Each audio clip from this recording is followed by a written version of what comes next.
Diz assim: 3 dias depois houve um casamento em Caná da Galileia, e achando-se ali a mãe de Jesus, Jesus também foi convidado com seus discípulos para o casamento. Tendo acabado o vinho, a mãe de Jesus lhe disse: eles não têm mais vinho. Mas Jesus lhe disse: mulher, que tenho eu contigo? Ainda não é chegada a minha hora. Então ela falou ao servente: fazei tudo o que ele vos disser. Estava ali 6 talhas de pedra, que os judeus usavam para as purificações, e cada uma levava 2 ou 3 metetas. Jesus lhe disse: enchei de água as talhas, e eles a encheram totalmente. Então lhes determinou: tirai agora e levai ao mestre-sala, e eles o fizeram. Tendo o mestre-sala provado a água transformada em vinho, não sabendo de onde viera, se bem que eu sabia, os serventes que havia tirado a água, chamou o noivo e lhes disse: todos costumam pôr primeiro o bom vinho, e quando já beberam fartamente, serve o inferior. Tu, porém, guardaste o bom vinho até agora. Com este, deu Jesus princípio aos seus sinais. Em Caná da Galileia, manifestou a sua glória e os seus discípulos creram nele. Até aí tá bom, irmão. Que Deus possa aplicar a sua leitura, a leitura da sua palavra em cada coração. Amém? Alguns anos atrás, irmãos, um líder religioso, muito conhecido na mídia, e muito conhecido aqui em São Paulo, lendo esse texto, ele disse que este primeiro milagre de Jesus foi um desperdício de milagre. E logo quando eu ouvi falar desta forma, eu só tive certeza de uma coisa no momento: de que de Bíblia aquele homem não entendia nada. Porque Jesus nunca faz algo sem um propósito, amém? Jesus nunca faz algo sem um propósito. Quando você lê os registros nos evangelhos de tudo que Jesus fez, havia sempre um propósito através daquilo que ele estava fazendo. E quando nós lemos o capítulo 1 de João, nós vamos encontrar lá João o Batista direcionando os seus discípulos a Jesus. Jesus vai passando e João diz: eis o Cordeiro de Deus que tira o pecado do mundo. E os discípulos de João seguem a Jesus. Vai até a sua casa, descobre onde ele mora, o que ele faz, como ele vive. Só que Jesus não é o tipo de Messias que esses discípulos esperavam encontrar. Os discípulos seguiam Jesus, mas seguia Jesus sobre a convicção de João Batista, não sobre uma convicção pessoal, não sobre uma fé genuína.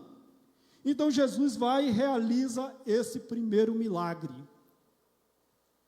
E no final aí do capítulo 2, versículo 11, diz o seguinte: e com este deu Jesus princípio aos seus sinais em Caná da Galileia, e manifestou a sua glória, e os seus discípulos creram nele. Ou seja, este primeiro milagre teve como propósito gerar convicção genuína sobre os discípulos, gerar uma fé genuína, porque até aquele momento os discípulos não tinham convicção pessoal, os discípulos duvidavam se Jesus era ou não o Cristo.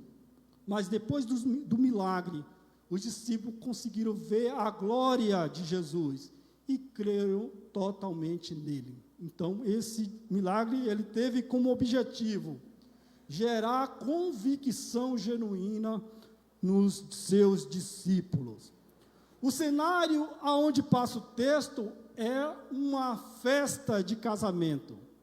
Maria foi convidada para essa festa e Jesus também foi convidado juntamente com os seus discípulos. Agora imagine, irmãos, e eu sei que alguns irmãos já passaram por isso, você fazer uma festa para 50 convidados e quando chega na hora tem 150 pessoas. Já imaginou isso? Já aconteceu? Eu sei que já aconteceu com alguém aqui. Você faz uma festa para 50 pessoas, mas quando chega na hora tem 150 pessoas da festa. E eu acredito mais ou menos que foi o que aconteceu aqui. Muitos convidados, muitas pessoas na festa que não foram convidadas. E quando chega no meio da festa, falta o vinho. E a falta de vinho aqui ia trazer humilhação e vergonha, não só para os noivos, mas para os pais dos noivos.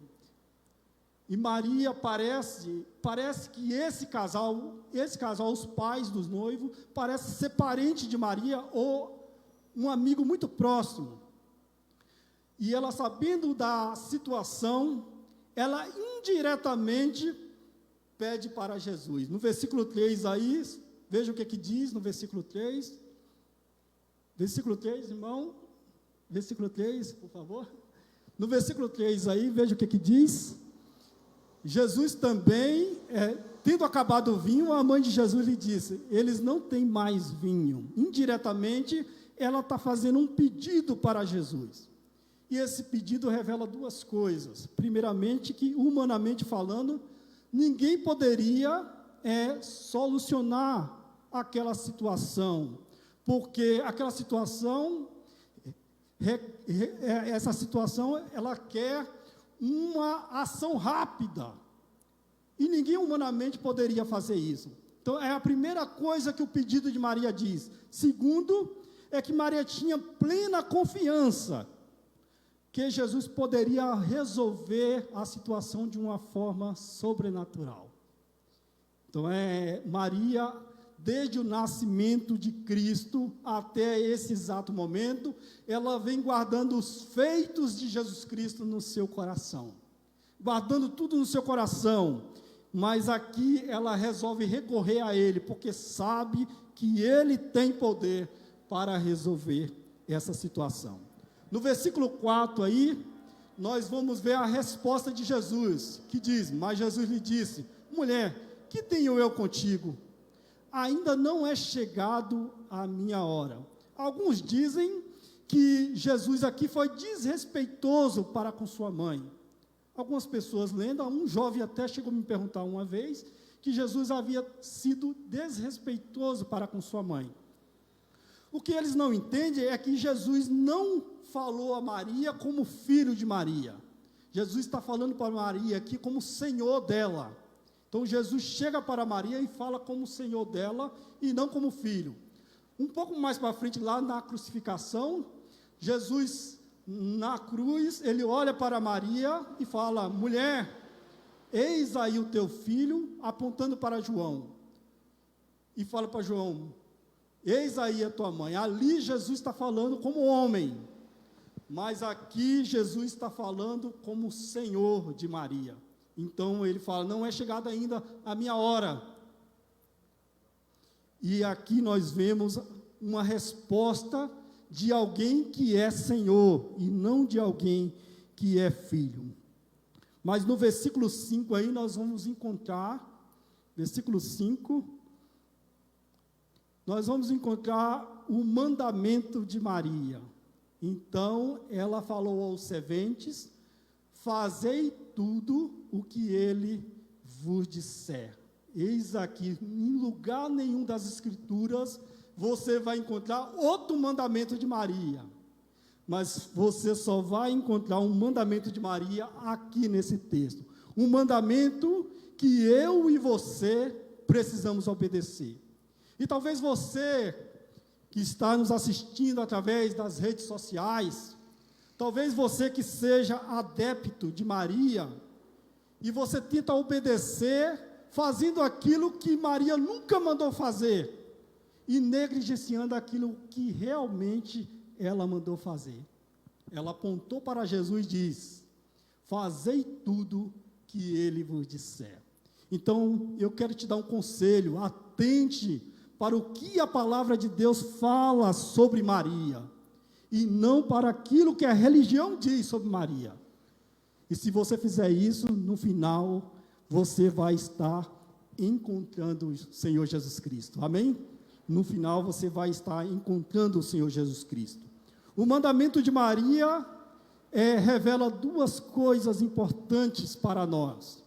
A primeira delas revela que Maria reconhecia o poder que habita em Cristo. Maria, ela reconhecia o poder que habita em Cristo. Que poder é esse? Lá em Mateus capítulo 28, versículo 18, diz da seguinte forma: Jesus aproximando, falou-lhes dizendo: toda a autoridade me foi dada no céu e na terra. Todo poder é me dado no céu e na terra. É desse poder que Maria tinha convicção. É esse poder que habitava em Cristo que Maria tinha convicção de que ele tinha quando ela deu este mandamento para os serventes da casa. Em segundo lugar, o mandamento de Maria revela a posição que Maria tem desde o início da sua missão. Aqui em Lucas capítulo 1, versículo 38 diz: então disse Maria: aqui está a serva do Senhor, que se cumpra em mim conforme a tua palavra. E o anjo ausentou-se dela. Essa é a posição de Maria desde o início, e é a posição de Maria aqui diante de Jesus. Uma serva que se dispõe a fazer a vontade do Senhor. Uma serva que se dispõe a ser um canal de bênçãos para o Senhor. Uma serva que se dispõe a ser usada para o Senhor, para uma missão especial de trazer o Filho de Deus ao mundo. Amém? Em Lucas capítulo 1, versículo 48, ela continua dizendo: porque contemplou na humildade da sua serva, pois desde agora todas as gerações me considerarão bem-aventurado. Então Maria aqui humildemente aceita a sua missão e humildemente ela acompanha Jesus Cristo na sua missão. E a última vez que nós vamos ver falar de Maria na Bíblia é lá em Atos capítulo 1, versículo 14, né, onde ela está reunida com os discípulos ali, né, depois da morte e ressurreição do Senhor Jesus Cristo, juntamente com os irmãos de Cristo, que lá no capítulo 7 de João havia manifestado a sua incredulidade, mas agora estão todos juntos aqui, e todos estes perseveraram unânimes em oração, com as mulheres, com Maria, mãe de Jesus, e com os irmãos dele. Então, aqui, nas Escrituras Sagradas, Maria some do cenário, mas aqui mostra que ela está de contínuo, não só com os discípulos, mas com seus outros filhos, firmes no propósito de servir o Senhor Jesus Cristo. Agora, do versículo 6 em diante, nós vamos ver aqui, Jesus transformando a água em vinho. No versículo 6 em diante aí, versículo 6 tem aí, irmão? Não? Capítulo 2, versículo 6, o mesmo texto que nós lemos. Estavam ali 6 talhas de pedra que os judeus usavam para as purificações, e cada um levava 2 ou 3 metretas.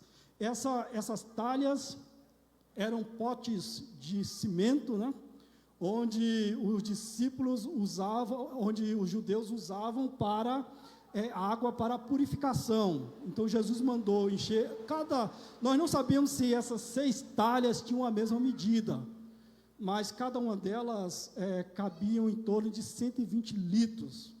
Então, imagine, Jesus transformou a água em vinho em 6 talhas, fazendo as contas aí, dá mais ou menos 720 litros de vinho para a festa. né? Vinho de sobra para a festa. Vamos continuar lendo aqui, versículo 7. E Jesus disse: enchei de água as talhas, e eles encheram totalmente. Versículo 8. Então lhe determinou: tirai agora e levai ao mestre-sala. E eles o fizeram. E tendo o mestre-sala provado a água transformada em vinho, não sabendo de onde viera, se bem que o sabiam os serventes que tinham tirado a água, e chamou o noivo. E o versículo 10 diz: e lhes disse: todos costumam pôr primeiro o bom vinho, e quando já beberam fartamente, serve o inferior. Tu, porém, guardaste o bom vinho até agora. Jesus aqui faz o seu primeiro milagre, transformando água em vinho. Mas o que é interessante, meus queridos irmãos, é que muitos aproveitam desse episódio, desse texto, para encher a caneca. Infelizmente, alguns aproveitam desse texto para encher a caneca. E eu quero dizer para os irmãos que se esse milagre fosse nos dias de hoje, devido ao consumo excessivo da nossa geração, Jesus não transformaria a água em vinho, ele transformaria o vinho em água. Se hoje fosse o nosso dia, Jesus transformaria o vinho em água, devido ao consumo excessivo que a nossa geração faz de bebida alcoólica. Então, meus queridos, o mandamento de Maria é: fazei tudo que ele vos disser. E esse mandamento nós devemos cumprir, fazendo tudo que Jesus nos ordenou, como seu discípulo. E fazendo tudo que Jesus nos ordenou, estaremos dentro da sua vontade. E eu quero dizer para os irmãos que não existe lugar mais seguro nesse mundo do que estar dentro da vontade de Deus. Quando o crente não está dentro da vontade de Deus, ele está correndo perigo de vida. Então, meus queridos, caminhe dentro da vontade de Deus. Uma vez, um jovem me perguntou do que eu tinha medo nesse mundo. E eu comecei a pensar, e antes que eu pudesse responder, ele me perguntou: você tem medo da morte? Eu falei: não tenho medo da morte. Do que você tem medo nesse mundo? Eu falei: eu tenho medo de estar fora da vontade de Deus. É o único medo que eu tenho nesse mundo, porque quando você está fora da vontade de Deus, você está correndo perigo de vida. Então, fazendo tudo o que Jesus nos mandou, nós estaremos dentro da sua vontade e estaremos seguros nesse mundo. Então, que Deus possa nos abençoar e que a sua palavra possa encontrar guarida nos nossos corações. Amém? Nós